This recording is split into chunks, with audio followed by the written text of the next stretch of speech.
Hey guys, and welcome back to Mad About Skin. With the retinol ban now in full effect, lots of people are looking around for alternatives when it comes to their anti-aging skincare routine.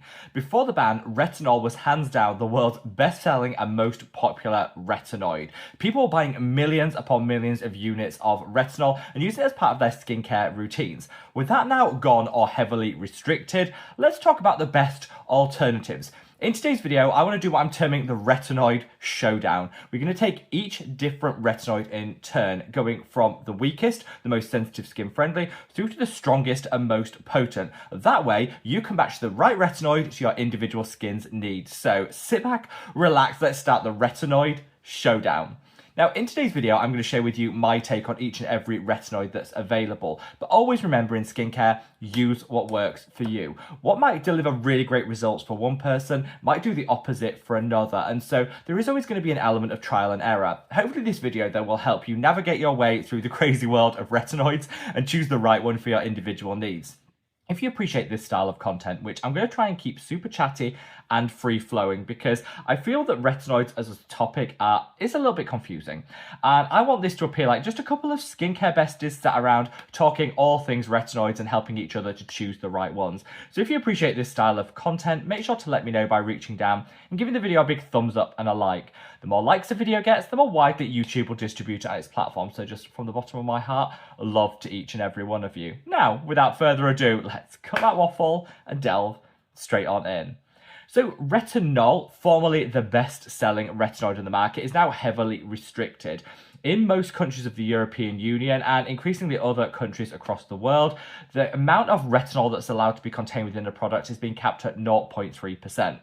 0.3% is fine, especially if you're a beginner, but beyond that, it's not going to do a whole lot. 0.3% retinol is actually really, really low and relatively insignificant. So if you're still seeing a retinol product advertised, chances are it will have a very, very low concentration, and there's probably better options on the market, which hopefully this video will help you work out which is the right one for you.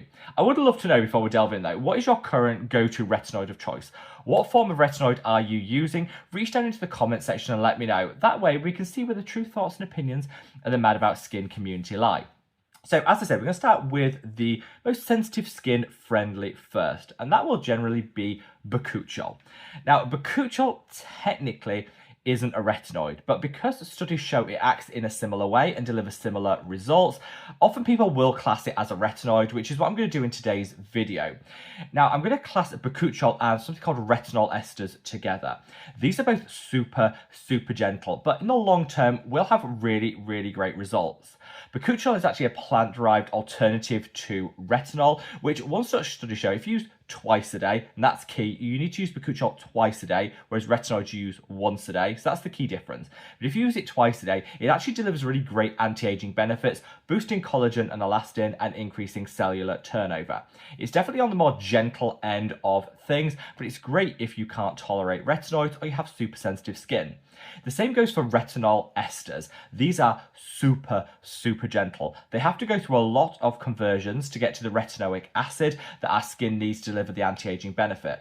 Each conversion, it will lose potency. So retinol esters going through so many of those conversions, by the time they get to the retinoic acid, there's very little left. So it's super gentle and beginner friendly. And why I actually think that bakuchiol and retinol esters are very similar is I actually like to use them alongside retinoids. I feel that they're great as an add-on to boost the other retinoids that you might be using, and that's how I personally approach it. So bakuchiol, for example, and my favorite is the Medicate bakuchiol peptides. This is stunning. Peptides and bakuchiol, perfect anti-aging combo. This you can actually use with whatever other retinoid you choose because it works in a similar way, but it's different, so it won't be doubling up. Use your bakuchiol twice a day, then use your favorite retinoid on an evening. Perfect results. It's a great way of elevating your routine. Retinol esters, whilst I personally wouldn't use them on their own because I don't think they're potent enough, they are a nice addition to a retinoid formula. And this is actually something that I created. This is the Mad About Skin Ultimate Anti-Aging Oil, and I want to use this as an example. This contains retinal, which we're going to come on to later in the video, which is a relatively potent retinoid. But to kind of kick it up a notch without also kicking up the sensitivity, I used a retinol ester alongside that. It's barely noticeable in the formula, but it's going to help complement the retinal to just deliver a little extra beyond what you'd normally expect. Retinol esters are a great way of upping the ante when it comes to anti-aging without also dialing up the sensitivity. So yeah, on their own, personally, I wouldn't recommend them unless you're really, really sensitive skinned. But as part of a well-formulated product, I think they can genuinely add some benefit. So that's your super sensitive skin friendly options. Bakuchiol twice a day or a retinol ester. All fantastic. But if you want to take it up a notch, this is where we come on to retinol. Kind of the thing that we talked about being phased out. Now, retinol has been the go-to for years, but the reasons why the European Union and other jurisdictions have started to restrict it aren't abundantly clear. They're giving mixed messaging. Something that I covered in a recent video, which I'm going to dig out and leave a link to up there. To be honest, retinol was never my preferred retinoid. It was the easiest to get your hands on, so you could walk into any drugstore or pharmacy and pick it up, which is why people loved it. But it actually was never the most potent. Studies show that retinol, again, goes through more conversions to get to the retinoic acid than other options, so it loses its potency. But it also has a relatively high sensitivity profile, so generally quite difficult to incorporate on the skin. It can trigger sensitivity, redness, and irritation. So you get lower benefits, lower results, but more sensitivity than something like retinal that I'm going to come on to in a minute. It never made sense to reach for retinol other than it was really readily available. Now in 2026, we have access to so many phenomenal products. I really don't think we should be worrying about the loss of retinol. I think in a roundabout way, some of these increases in regulations and restrictions have actually done us a favor. It's forced brands to formulate with retinal and other options, which in the end are going to give us far greater results. So yeah, retinol, nothing wrong with it intrinsically, but I think it's a little bit dated. It's in the past, and I feel that we have better options on the market now, which is where I want to come on to retinal. So we're going up in strength. Bakuchiol and retinol esters, lowest strength. Then came retinol. Now comes retinal. Now, retinal is one conversion closer to retinoic acid than retinol, so it's more potent. It loses less of that strength and benefit as it goes through those conversions. It's also less sensitizing on the skin, and I think this is a real breakthrough. If you can get a product that is of a greater benefit, that has more outcomes and positive benefits to the skin, but delivers it with fewer side effects and irritation than retinol, why wouldn't we be reaching for it? And I think that's where retinal with an A comes into its own. It was hard to get until about 2 years ago, where every brand came out with their own retinal serum, and now we are honestly spoiled for choice. Some of my personal favourites are the Geek and Gorgeous A-Game range. They do an A-Game 5, an A-Game 10, and an A-Game 20. Now, the 20 is a really potent retinal. That packs a punch. The 10 is a mid-strength, the 5 is a great beginner strength option. And so I love a product like this that really suits all levels of sensitivity. If you have super sensitive skin but you want to use retinal, go for the 5. It will work so well for you, and it won't give you a whole lot of redness, peeling, and sensitivity. If you're somebody that has relatively resilient skin, but you're a beginner, start with the 10. That will deliver phenomenal results in a really short space of time.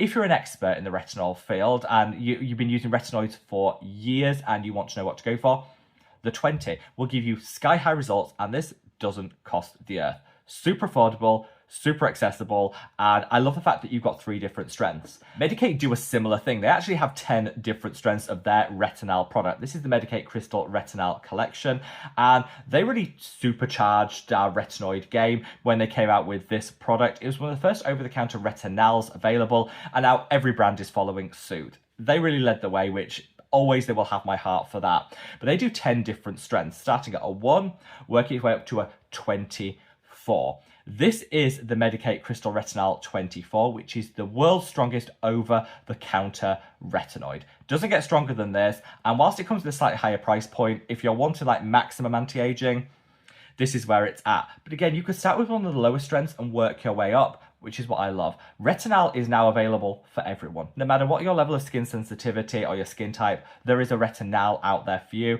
which is why it's my current preferred retinoid of choice. Over the counter, easy to access, super inexpensive if you go with the right brand, and lots of different strengths. So yeah, got to love a touch of the Geek and Gorgeous, love Medik8, and like I referenced earlier, if you want to go for an oil-based retinal, if you have dry skin, that's what I would recommend, because an oil will nourish and hydrate. This is the Mad About Skin Ultimate Anti-Aging Oil, which has a high-strength retinal alongside those retinoid esters to just dial everything up further. So I feel like we've covered a lot of ground so far. We've covered a lot of retinol landscape, but we now want to move on to some of the super high potency options. Often prescription, though that will depend where in the world you live. And there are three. Sorry, I'm going to get my numbers right. There are three. There are three generally considered prescription strength higher options. First is adapalene. It sometimes goes by its trade name Differin, but adapalene is the generic name which is now available at a lower price in most countries. Whether you go for Differin or adapalene, it doesn't make a difference. It's the same ingredient. It'll deliver the same results. Differin is now available over the counter basically everywhere, so it's super easy to get. It used to be prescription only, but now it's available just about everywhere over the counter, which I love, and is even higher, even more potent than retinal. So you can reach for a Differin and get that super strength anti-aging without, again, having to go through all the hassle of getting a prescription or the costs associated with that. Adapalene is particularly good when it comes to acne-prone skin. Whilst it has some great anti-aging benefits, so anybody can use it, if you have very acne-prone skin or excess oil production, then adapalene might be the one to go for. The reason I say this is it's actually clinically proven to be the most effective at unclogging the pores, decreasing acne-causing bacteria, and also preventing the clogs which trigger that acne in the first place. So if you're using your retinoid to fight acne and to prevent acne scarring and hyperpigmentation, I would personally reach for adapalene. In summer, where I am super acne prone, as you can see, I break out all over the place in summer, I switched to adapalene because this delivers the best results for me at least, and I think if you're someone with acne or an active breakout, adapalene is the way forward. And then the two that are always in competition at the actual highest strength end of this, tazarotene and tretinoin. Now, the jury's out as to which is stronger. I hear a lot of online dermatologists now suggest that tazarotene is probably the better option in terms of strength, results, and outcomes. But there are also those diehard fans of tretinoin that swear that this is the gold standard and they're never switching. I would say, based on my own review of some of these scientific papers into these two ingredients, they're roughly performing at a similar rate. Generally speaking, I think that tazarotene has a lower sensitivity profile, so it's generally better tolerated, less drying, less sensitizing than tretinoin. But it will depend. Each person's skin is individual, and it will depend on how your individual skin reacts with these products as to the results and sensitivity that you get. Both sky high. Now, tretinoin comes in three strengths: low, medium, and high. High strength is going to give you the absolute best results, but you need to start low and work your way up.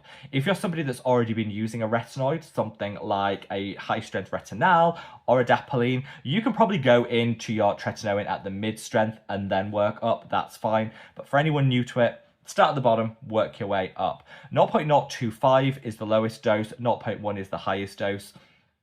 I can use the highest dose now, but it took a lot of time to get my skin to that point. You need to acclimatize it, and then you'll be absolutely fine. Tazarotene comes in two strengths, so it does a medium and a high. There isn't really a low strength. So when it comes to tazarotene, you really need to have used another retinoid first, worked up to tazarotene. So retinal will be a great place to start, and then you can incorporate tazarotene. I personally think this is the best in terms of performance, what it's delivered for me. It's far less sensitizing on my skin than tretinoin. It's been a little revelation. But again, you have to start with another retinoid before you move on to it, because it doesn't come in that low dose that allows you to build up through your tazarotene. Both of these are generally considered prescription strength, but again, in most countries of the world, you can buy them over the counter. I know that's definitely possible in a lot of European countries. You can now get the pharmacy over the counter. You could do online, fill in an online form and get access to them here in the UK.